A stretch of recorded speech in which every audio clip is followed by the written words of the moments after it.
let's have it. Let's have it. Now, I am Henry Calvert. For those of you who don't know me, I talk a lot about nerd stuff on the internet. But I also happen to be the Lion King's biggest fan. A few months ago, I managed to go behind the scenes and get a first-hand look at how this show runs and operates, and it has truly been the highlight of my year. And today, we are giving you that same experience. Let's have it. Now, if there's one thing you think about when you think about The Lion King, yes, Elton John's music's great, but also the puppets are fantastic. And today we're lucky enough to be joined by some of the people who helped to bring these characters and puppets to life. So, should we meet them? Let's have it. So please join me in welcoming Joe Beagley, the head of masks and puppets at The Lion King. Come on out. Hello everyone. Hello. James Drury, who's our stage manager.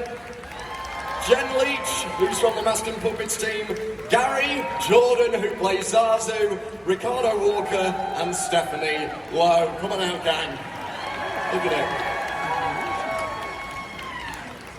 it. Welcome, guys, welcome. Oh, we've got chairs. Right. Excuse us while we park ourselves. Somewhere. Please, Zazu, take a seat. There we go. Right, Joe, we'll start with you. You've been with The Lion King for a while now. How long have you been with The Lion King? Well, I started shortly after the 5th anniversary, and it's our 26th anniversary today. So I'll be 21 years soon enough. Wow.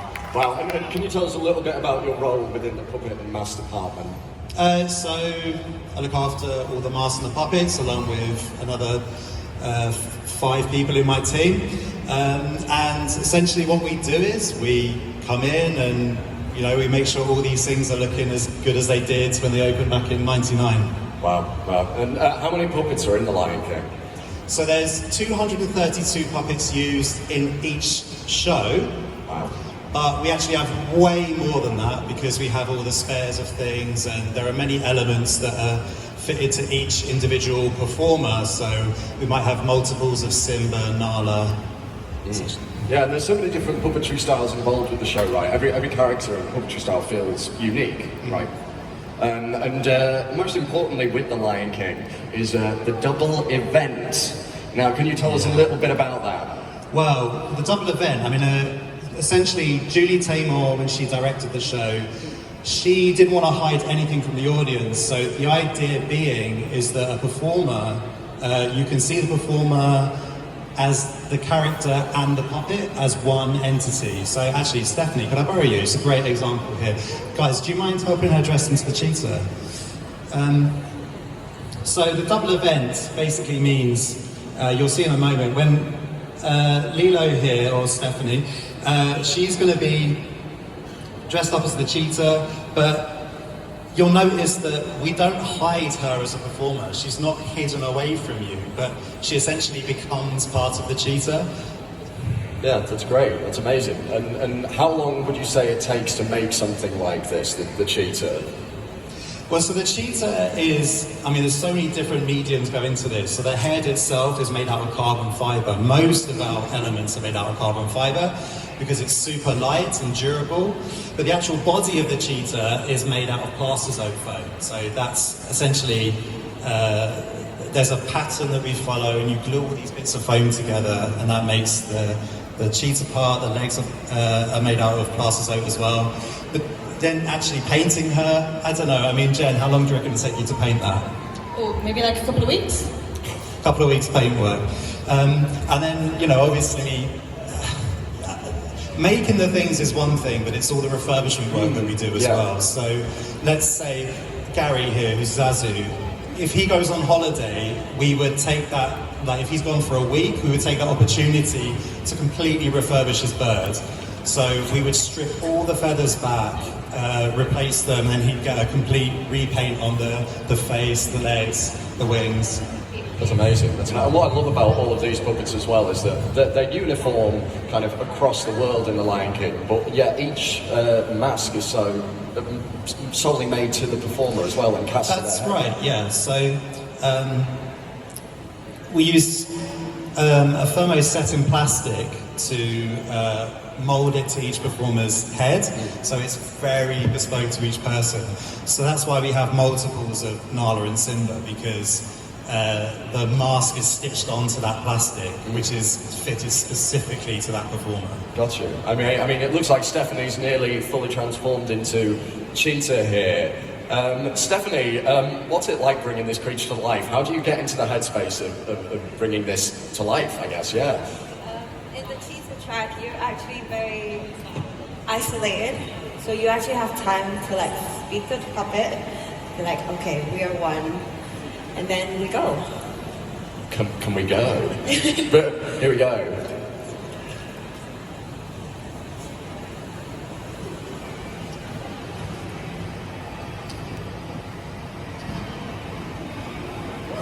I mean, look at that. That's amazing. That is amazing. That's so cool. Stephanie, how did you learn to get into this? And what was the process like finding this character? I actually watch a lot of cat videos. Yeah. So it's giving a little sexiness as well. Because you can't miss this puppet on stage. And just learning what angle work with the puppet. Because it's one thing learning it without. You learn the choreography, you learn the walk, you learn the move. But when you're in the puppet, things might change, so you need to adapt. Yeah, definitely, definitely. And how many different animals do you play in the show? Animals. Maybe 7 or 8 different ones. Wow. Do you have a favorite? Yes. Lioness. Lioness, okay. It's more regal. I feel like I'm in power. Yeah. You get some great dance sections as Lioness as well, right? Yeah, very cool. Very cool. I mean, this is amazing. Give it up for Stephanie again. Amazing. Wow. That's so cool. Thank you so much, Stephanie. Thank you. Joe, do you have a favourite puppet by chance? My favourite puppet, I mean, probably Zazu. What a transition! Do you know, of all of our puppets, it's probably the most like a puppet as you imagine them to be. Yeah, well, I mean, Gary, give it up for Gary Jordan, Zazu. Gary, you've been with The Lion King for a while now. How long have you been with the Lion King? It's actually coming up for 9 years now. 9 years. Yeah. Well, people don't leave The Lion King. There's No, running theme. it's too much fun. That's why. But did you have a background in puppetry before The Lion King? I did actually, yes. I was in a show you might have heard of called Avenue Q. So I first learned to do some puppets, but I also did a kids' TV show. I did some puppeteering on a kids' TV show called Zingzillas, about a group of mad monkeys that play in a rock band, and did some voices on that as well. So that was yeah. It's been a lot of puppetry in my career. So puppetry runs through your veins. It does. How long did it take you to get to grips with Zazu? Well, to be honest, we had about 6 weeks rehearsals originally, but to be honest, I'm still finding things, even all this time later. You know, the other day I was thinking, well, actually, if I sort of did this, it looks like he's breathing, and little things like that I'm still actually finding now. That's amazing. So, yeah. That's very cool. That's very cool. And can you talk about how you operate Zazu? Yes. So there's plenty of controls on here. So I don't know if you can see those. Can you see them? So we've got the finger trigger here, which does the mouth, like that. And just here, put your thumb in there, and this is what blinks the eye. Or we can open the eye and make him shocked. Or we can half close the eyes and make him very, very angry. And the best bit is under here. So we have this little bit of string here, and if we pull back this string, wow, he can fly. I love it. I love it. That's amazing. That's amazing. Yeah, Zazu. Oh, thank you. Thank you very much. Of course, You're 26 years. Your costume also plays a big part in the character. Can you tell us a little bit more about the general aesthetic? Because you're blue, but Zazu's Blue? like that. Yeah.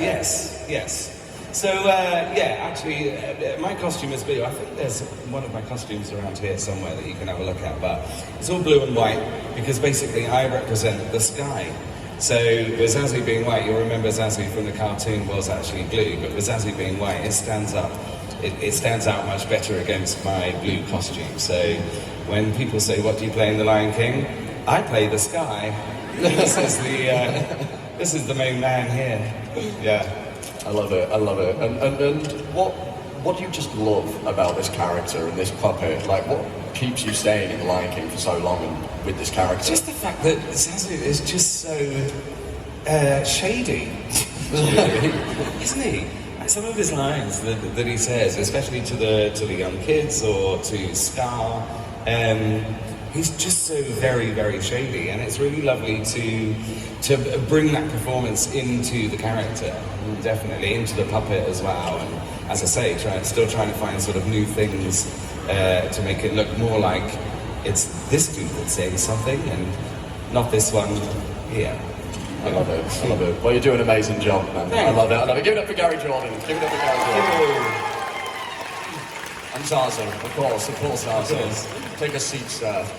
Right, we've talked about puppets, but also we've got masks. So, Jen, would you like to come and run us through some of these masks? Right, excuse me, Yes, Zazu. I We'll do. get through. Give it up for Jen. Jen, can you just give us a brief overview of what we've got here? Yeah, so I mean, in front of us we've basically got our main lions. We've got Mufasa, we've got Nala, Simba, and Scar. Those are very cool. What are they made out of? Because this looks like wood, this looks like terracotta almost. Yeah, so they're all actually made out of carbon fibre. Brilliant. And then they're painted to look like the different kind of earthly elements. So we've got Mufasa that's got this really nice wood grain paint effect on. Nala is painted to look like, what's stone? Can you remember the stone? Soapstone. Thank you, soapstone. Soapstone, in case anyone. And then we've got Simba and Scar as well, some sort of wood clay representation. I mean, this one's my favourite. I love Scar. Can you talk a little about the contrasting designs between Scar and all the other lions? Yeah, so I remember someone once telling me actually that a fun fact is that the adult lions in the show have the full face. And then the younger they go, the face shortens. So you've got Scar and Mufasa that have got the full mouths, and then you've got Simba and Nala that are the half faces, so they don't have a mouth. Their kind of faces stop just above the performers. And then you've got the young lions that just have wigs; they don't have anything else. Right, got you. And what's the upkeep like on these? How long does it take to refurb something like this? Oh gosh, a lot. So we get the carbon mask just itself sent to us, and then we have to individually make each mane. So the Simba mane takes a really long time. That is individual pieces of gelatin that are then whittled down, and then you've got horsehair that you attach to it, and then I don't know if you can see, there's some like little details here which are little leather tabs that are added on afterwards.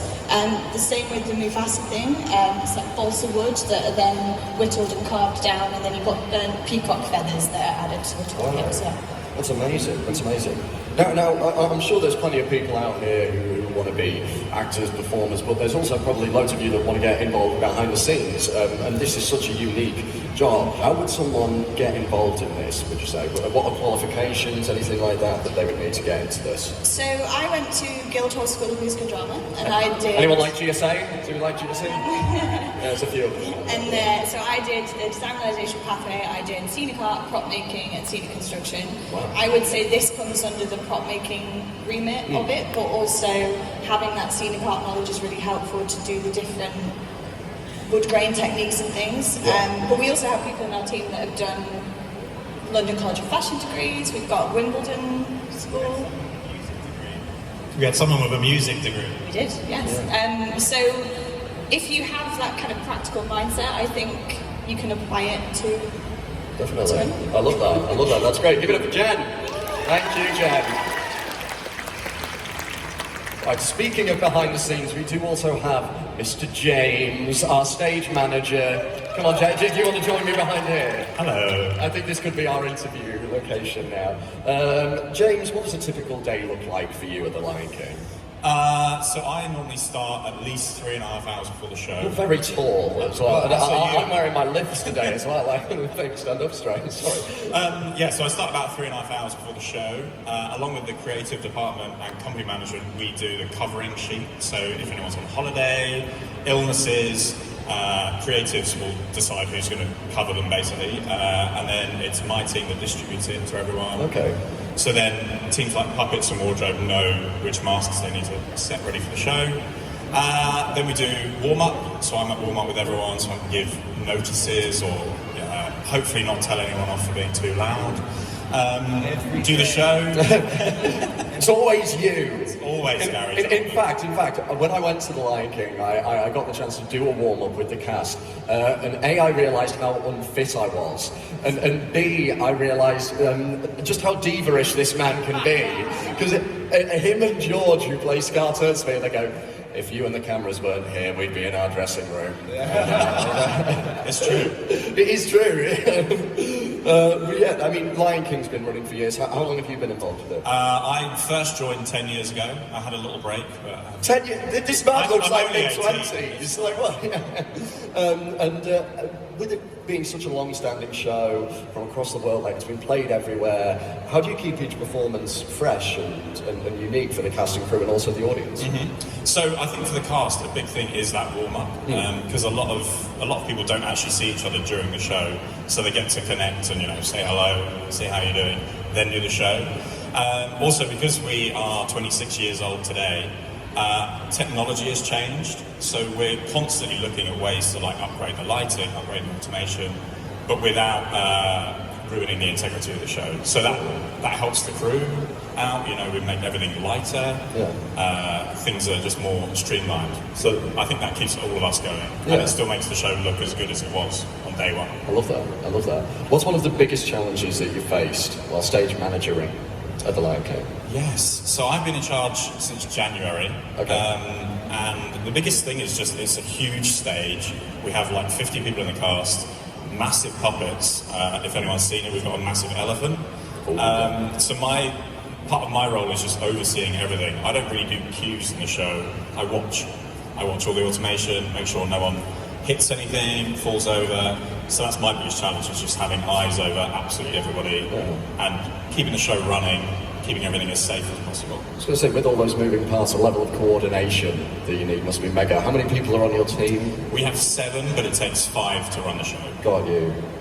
And over the 10 years, you must have seen the show thousands and thousands of times. A few, yeah. Is there still a moment that gives you goosebumps, or that you still adore? Yes. It's got to be Stampede. The music's incredible. The visuals. Every now and again I get to watch the show just so I can spot if anything's going awry, and that's always the number one scene that gets you. And hearing people's reactions to the end of the scene. No spoilers, because someone might not have seen it, I don't know. Has anyone not seen The Lion King? The movie. Has everybody seen the movie? Yeah, the Mufasa bit's a bit sad. But it's brilliant. It's definitely one of the best scenes. Oh, it's phenomenal. It's really, really good. My favourite bit's the bit with the Mufasa in the sky. Yes. That's a phenomenal bit. And everyone thinks it's a projection, but it's not. It's just a massive, massive mask made of 9 pieces. Wow. That our ensemble all dance and spin around. That's very cool. Thank you so much, James. Thank you very much. Give James a round of applause. Thank you, James. Right, hello Ricardo, I'll come to I'll come to you, fine, there's a chair here, I'll sit down for a minute. In fact, no, nobody over here is going to be able to see, so should we stand? Come here. Okay, we'll go around here then. Right, Ricardo, you're in the ensemble, and you may have seen Ricardo in a lot of Lion King social. Ricardo gets everywhere, because he's just that talented. It sounds like I'm winding you up. Ricardo, tell us about your journey into The Lion King. How did you end up here? So, like most dancers or performers... Sound a bit more enthusiastic. So, I went to the Air League Academy at 16. I was there for 4 years. I graduated and then auditioned for the show quite a few times. And then I think it was like my 3rd or maybe even 4th time. I got into the West End, so I was pretty happy about that. That's awesome. And I did it for 2 years. I went away for a little bit, and then in 2023, I did the UK tour. Oh wow! And then the last 6 months of that, I was dance captain. And then most recently, I've come back to West End in June. little bit of feedback. Is that us? And yeah, so I'm here as one of the giraffes. Amazing. Well, why do you keep coming back? You've been with it for so long. What draws you to this story? Yeah, I think, you know, as a kid, I always loved the film, the cartoon, and then seeing it the first time, I think I was maybe 15 or 16, and I've just always loved the show, whether it's the cartoon, the musical, or even something like this where, you know, we're very lucky and fortunate that we get to see behind the scenes and, you know, get to interact with people on a different scale. Yeah, it's lovely. It's amazing. And what tracks have you done in your time? So so my first time in West End, Yeah. I was the Dead Gazelle. On tour, I was the swing dance captain, Okay. so I did giraffe, gazelle, zebra, birdman, and yeah, a few other things. Very cool, very cool. Now we do actually have a couple of gazelles over here. How are these brought to life? In other words, to the gazelle. Let's have a look. So what are these made out of, Jen? These Or are made out Joe? of... They're made out of carbon fibre again. Everything's carbon fibre, so Carbon it's fibre, nice and super light. light. So these gazelles appear, this in the Circle of Life section when everyone's... Yeah. So talk us through this process. So the gazelles make an appearance in Circle of Life, as you just said. They're also in Lioness Chant, where we have two of our male dancers. We have a live gazelle and a dead gazelle. So I guess you can guess what happens to one of the gazelles. And then right at the end for finale Musa. So here, if you can't see, but so it'll be something like this. Nice and So leaping. make them jump, Yeah. and then they'll be together Bowing. here, and then the dancers will also have a third one on top of the Okay. head for some of the scenes as well. Yeah. So, yeah. It's You get a lot of stuff strapped to your head. When I was at the Lyceum with you, I did have a go at doing the giraffe, and I will honestly say it's the most physically challenging thing I've ever done in my life. I've clearly not had a very hard life. But Ricardo, we have been blessed today because we have the giraffe and we have Ricardo, so we're going to get to see the giraffe again.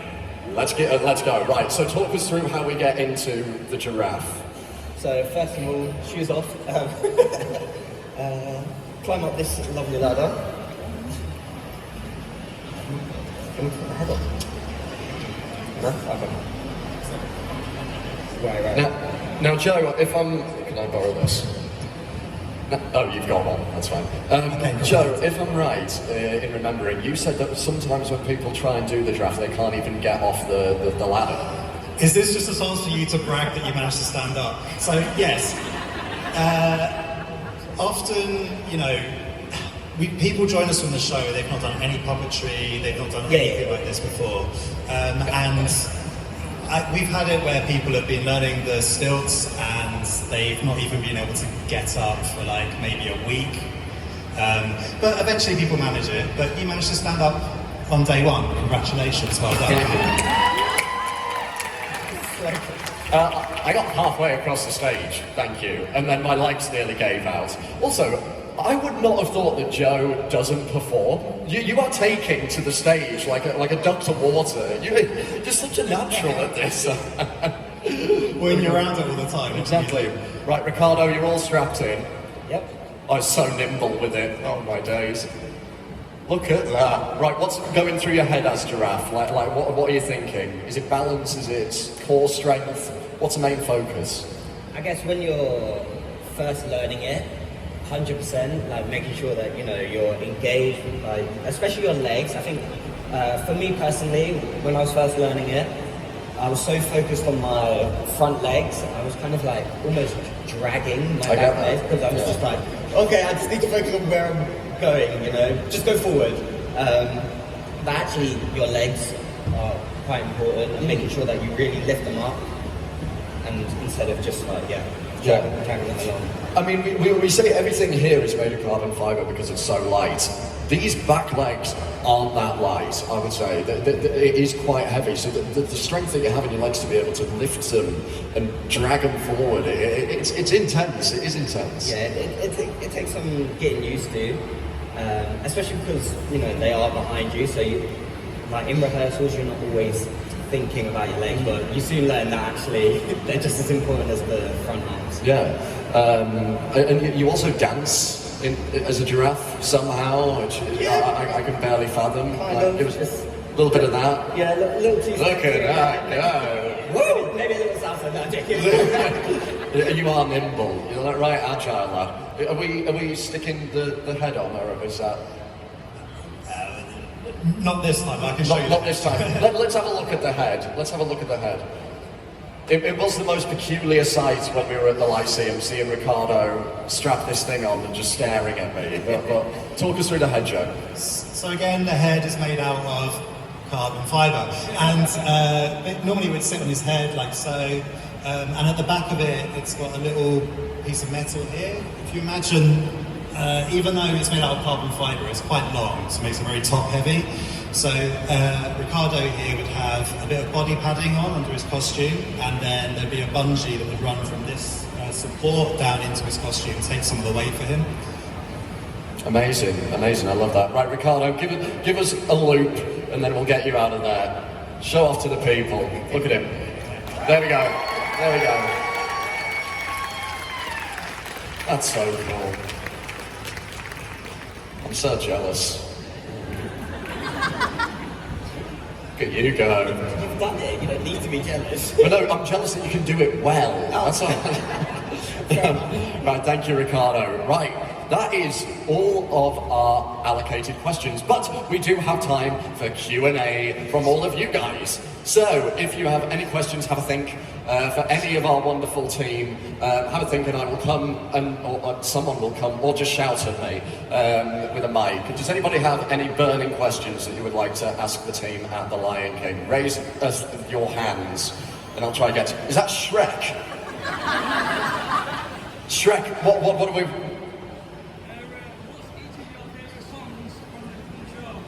What are each of our... I feel like we've lost everyone. What are each of our favourite songs from The Lion King? Joe, you go first. What is it? Lioness Charm. Oh, that's a really good one. Deep cut. Ricardo? Hakuna Matata. Basic. It's got to be Circle of Life. Shadowland. Original to the stage show. We like that. Originality. Thank you, Stephanie. Come on, James. Endless Night. Oh, good one. Again, I like this. I like One by One. That's a good one. That's a good one. Mine's also Shadowland. Shadowland's great. Meryl does it phenomenally. She's amazing. And my favourite is Be Prepared. Yeah, but Scar's the best. Have we got any others? Raise it. Hello, sir. Yeah. Ma'am, sorry.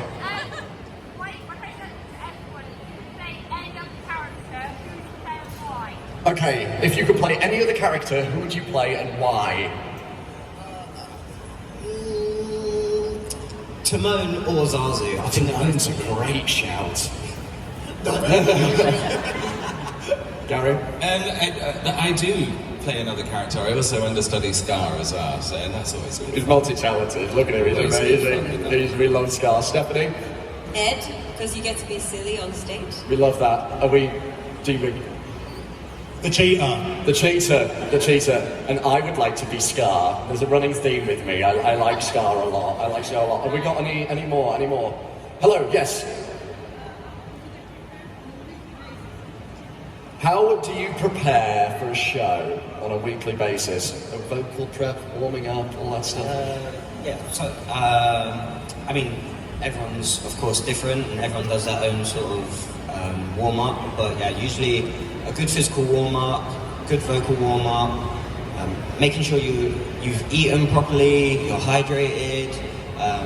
It sounds boring, I guess, but you know, when you have to do 8 shows a week, you have to make sure that you're consistent and you know you are physically and mentally prepared for what you're about to do.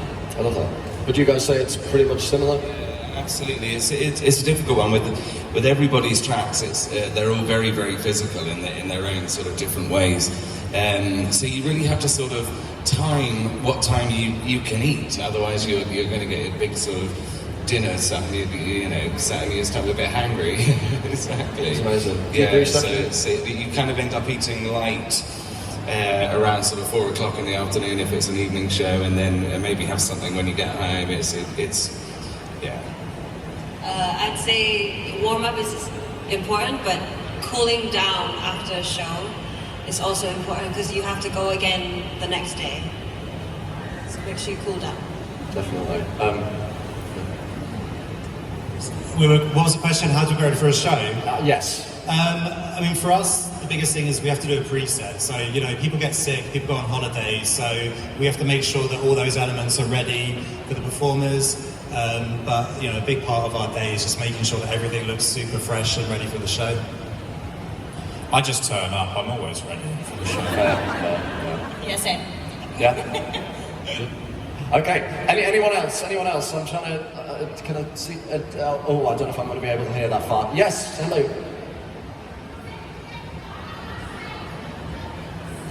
Has anything ever gone wrong on stage with the puppets?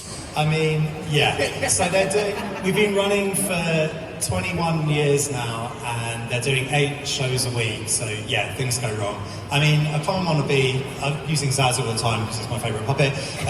But Gary will be able to tell you that if a string was to break on his bird mid-show, he's got a spare bird waiting in the wings that we can just grab and hand to him. So he can use that for hopefully just one scene while we're busy restringing that bird so he can have his normal one back. But that sort of thing, things break. They just break. You're always prepped, though. You're always prepped. Sometimes it's just one wing that will break. So I'm flying around on stage like Finding Nemo. It's just got one wing like that. So, it happens. It happens. Anyone else? Hello. Yes. Oh, I like that one. That's a good one. Has anything been cut from the show? And in fact, I'm going to expand it to the film as well. Anything that's been cut from the show or the film that you'd like to see brought back?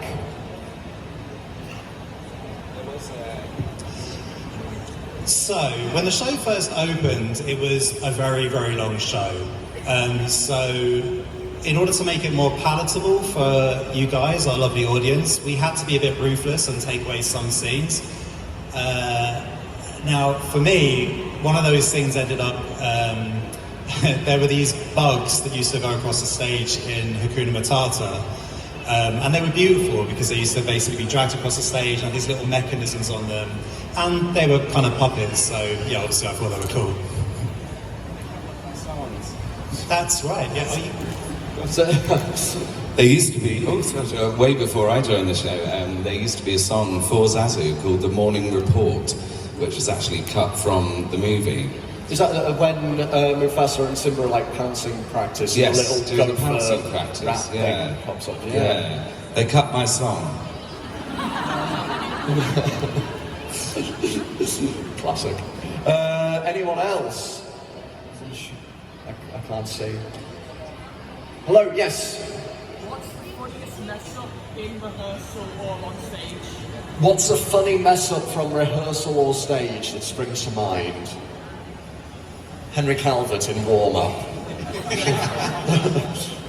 So, my first time in West End, we had a cover on for Simba, and during one of the scenes, there's only about 6 of us or 7 of us on stage, and I'm kind of just pretending to be like a piece of brass, or like a bush, I guess. And the cover is going through his lines, doing a great job, and then he does like this big jump, like pounce to his knee, and he farted, and all of us on stage, because there's only like 7 of us on stage, heard it, and so the other dancers who are also dressed as grass, you can just see us like shaking uncontrollably.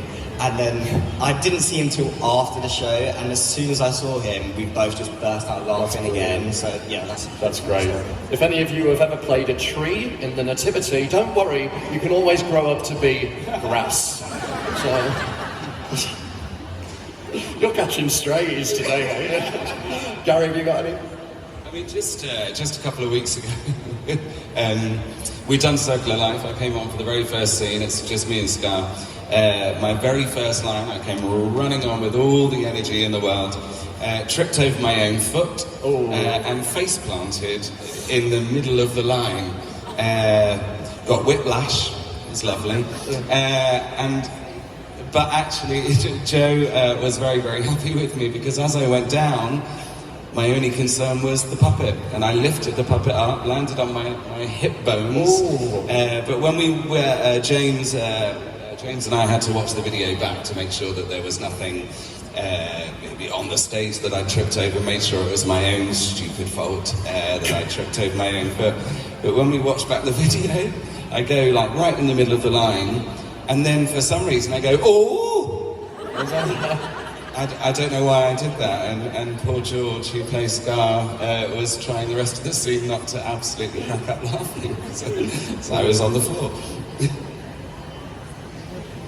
I remember one of James's predecessors, so the giraffe had literally just gone on, and there's dry ice in the first scene, but the mixture hadn't been prepped properly, so it left this kind of sticky film on the stage, and so the first draft that went on just completely slipped and went super starfish on the stage.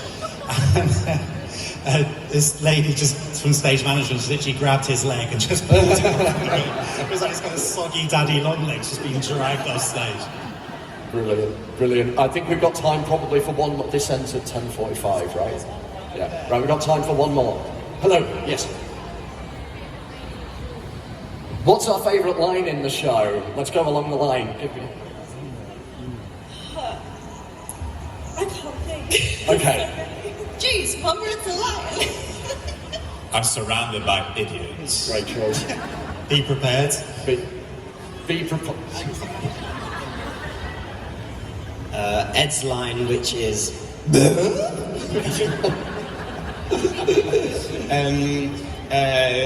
Scar turns around to me and says, I need to be bucked up, and I say, you've already bucked up royally. When Scar says, hello, kitty. I forgot about that one, that's a good one. Do we know? No? My favourite bit is when Scar and Mufasa see each other after he's not at the presentation of Simba, and Mufasa goes, or Scar says something along the lines of, oh no, Mufasa, perhaps you shouldn't turn your back on me. Is that a challenge? Oh, temper. I love it, it's great. Right, that is all we've got time for. Thank you ever so much for joining us, and please give it up once more for Louise, Jen, James, Joe, Stephanie, Gary, and Ricardo. Wonderful team at The Lion King, and make sure you head on down to the Lyceum to see The Lion King if you haven't. Once again, I've been Henry Calvert, and it's been an absolute pleasure hosting this panel. I hope you all have a wonderful day, and we'll see you all very soon. Yeah.